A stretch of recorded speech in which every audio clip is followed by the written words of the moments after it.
I had eventually gave in and trailed the source of the melody before she could come get me from the waiting room.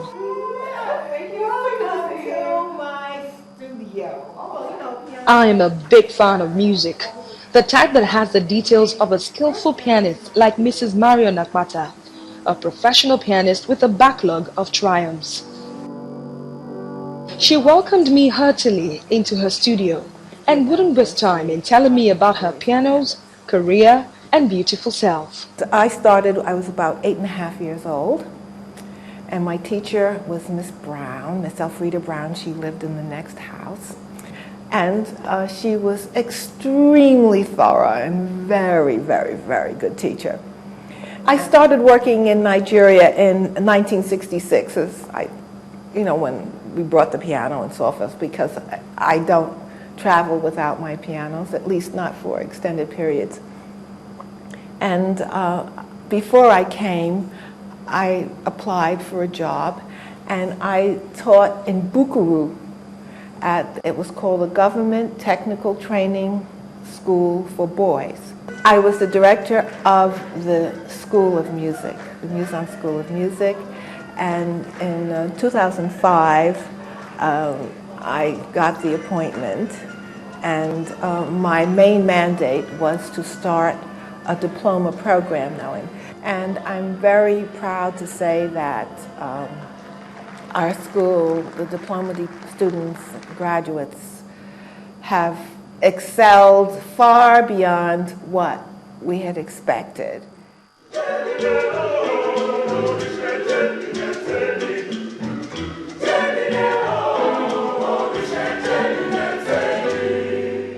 Just before she retired as director of music at Muson, she took the students on a life-changing trip.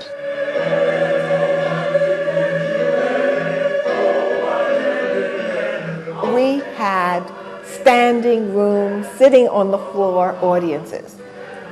It was so good. We were so good that the Nigerian ambassador invited us back again. After 50 years of professional musical experience, she decides it's time to give back to the community. The Mary Nakpata Foundation is aimed at graduates who have a diploma. We're going to launch it quite soon and start putting out advertisements for the 2014 recipient. But I want to go more than just one person. So we're looking to get funds together so that we can give 2 awards maybe, or even more.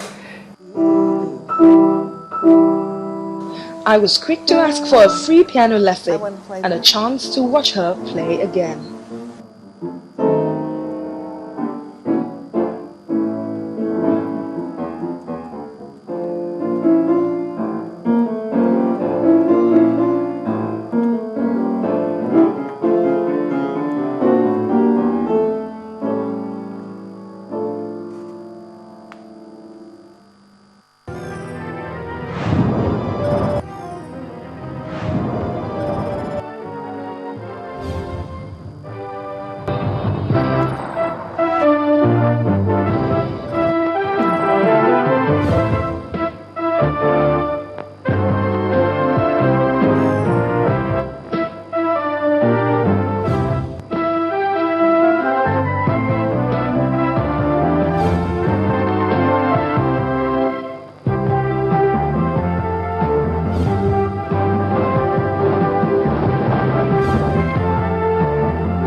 You're on to the show that takes you through the world of creativity in just 30 minutes. Welcome to Art House. I'm Melinda Akinlami, and you'll be getting all the details after this short break. Don't go anywhere.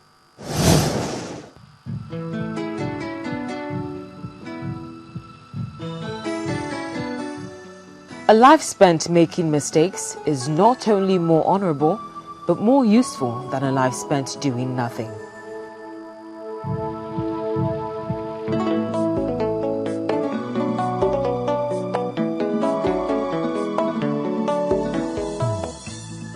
Every child is an artist. The problem is how to remain an artist once he grows up.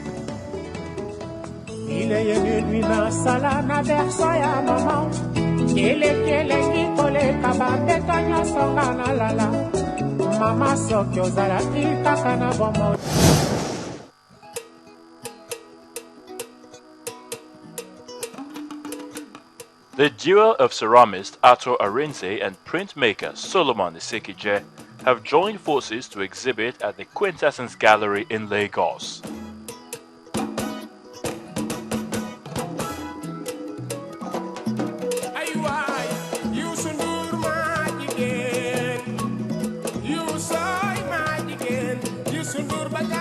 Clay is what they have chosen as their medium of expression, but it is a metaphor for the bigger picture, which is the need to rekindle lost values.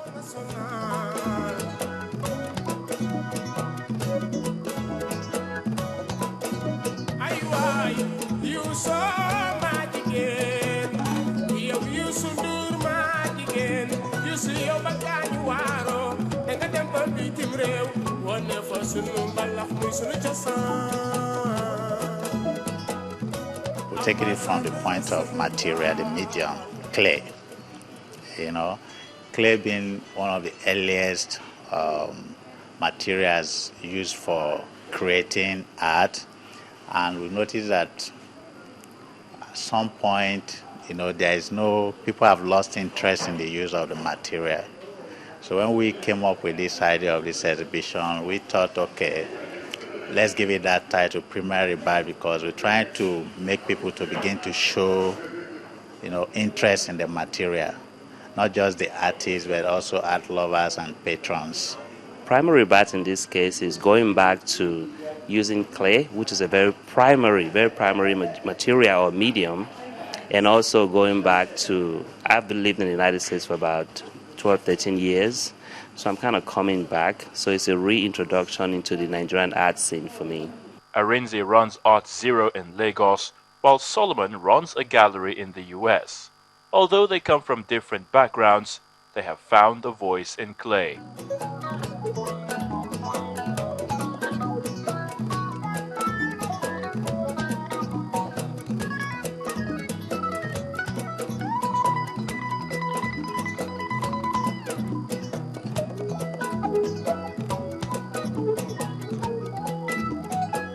I get inspired by activities around me, events as they occur in the society, and also nature. So most of the works you see here are either inspired by nature or events as they occur in, within Nigeria and also some other part of the world. I deal with issues that would range from mythology to storytelling. I enjoy the issue of cultural pluralism very much. I like to find the similar differences in cultures. Cultures in Africa, in Asia, in the United States sometimes share certain similarities. I try to explore the similarities because I believe when people realize that they're all the same, we kind of relate a little better, to each other. They have used this medium and others silently to make a statement about this cultural rebirth they are trying to push for.